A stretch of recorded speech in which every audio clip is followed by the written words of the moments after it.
Why are you more enslaved by your phone than a cocaine addict is by their drug?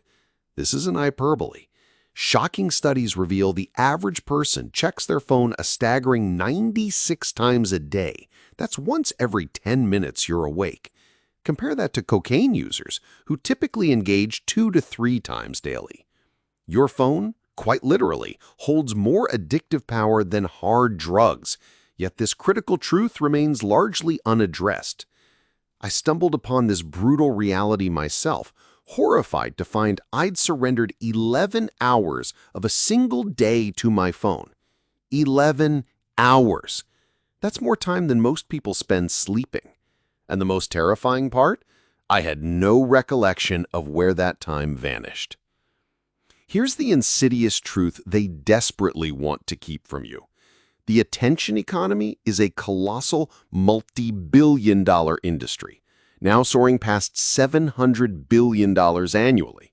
Facebook, Google, TikTok, these aren't merely social media companies. They are sophisticated attention-harvesting machines, and you are the product being meticulously sold. Every mindless scroll, every reflexive swipe, every whispered "just 5 more minutes" is a meticulously engineered trap. The infinite scroll wasn't an accident. Those vibrant red notification dots weren't chosen randomly. Even the satisfying pull to refresh motion is a deliberate mimicry of a slot machine lever designed to keep you hooked. But here's the part that should sicken you. They actively employ the very same neuroscientists who specialize in gambling addiction. The identical psychological techniques used to chain people to casino slot machines are ingeniously baked into every single app on your phone. Tristan Harris, a former Google design ethicist, starkly admitted the problem isn't that people lack willpower, it's that there are 1,000 people on the other side of the screen whose job it is to break whatever responsibility you have. The enemy you never saw coming. I once believed I was immune, that I could outsmart the algorithm. For 3 grueling years, I tried everything. App blockers, digital detoxes, deleting Instagram, uninstalling TikTok, blocking YouTube from my browser. I'd last weeks, sometimes even months, feeling a smug superiority over those still trapped in the digital matrix. Then, inevitably, I'd relapse, harder than before. One quick check would spiral into a 6-hour binge, leaving me feeling utterly hollow and disgusted with myself. That's when the brutal truth dawned on me. The apps aren't the addiction. They are merely the dealer. The real addiction is to being perpetually entertained, to having your brain ceaselessly stimulated, to never, ever being truly alone with your own thoughts.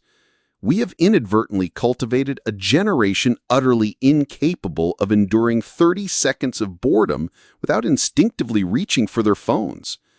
But what's truly unfolding inside your brain during those seemingly harmless scrolling sessions? It's a brain hijack nobody talks about.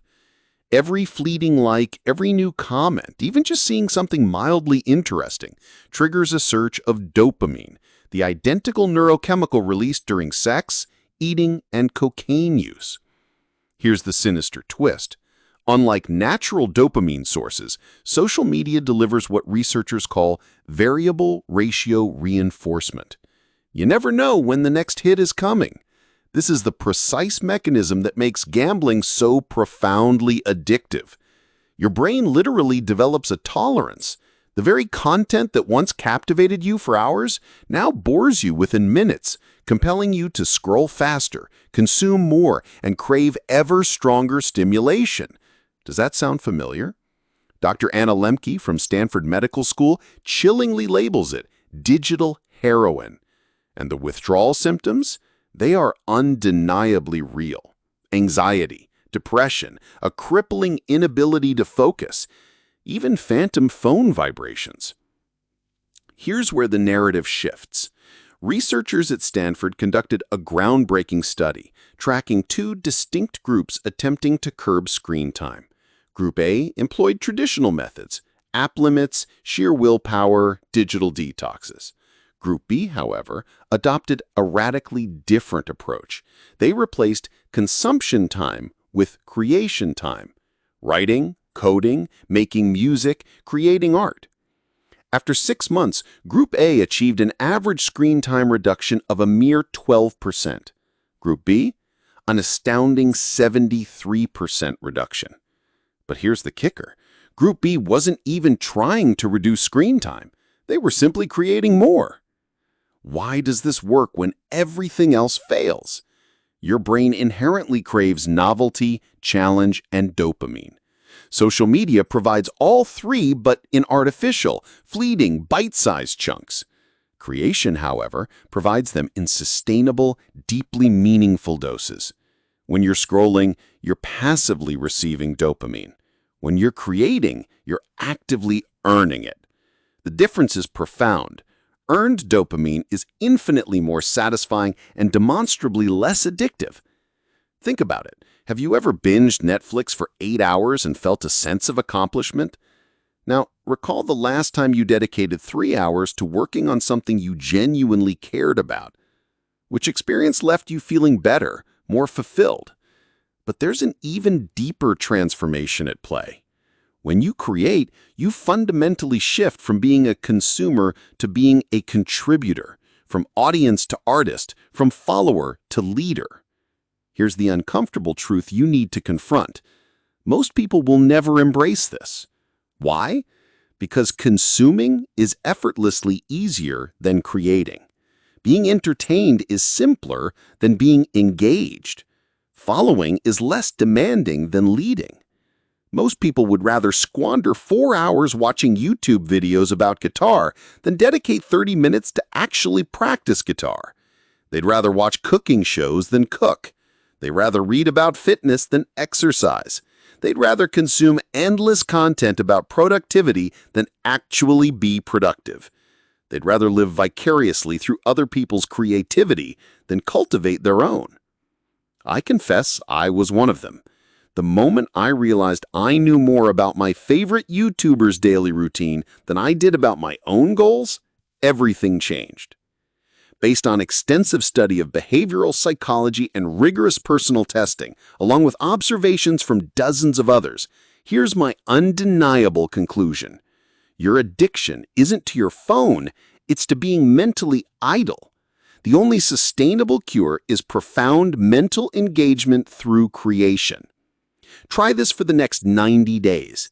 Every single time you feel that familiar urge to consume mindless content, create something instead. It doesn't matter what. Write a single paragraph, sketch a simple drawing, code a basic program, record a voice memo of an idea, film a 30-second video. Track your consumption and creation time daily. I guarantee you that within 30 days, you will naturally consume less without even trying. Within 60 days, you will genuinely prefer creating to consuming. Within 90 days, you will wonder how you ever lived any other way. But here's the crucial catch. You must approach this as an identity change, not merely a habit change.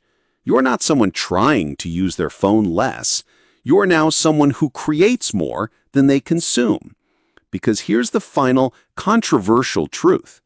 In a world overflowing with passive consumers, creators hold all the power.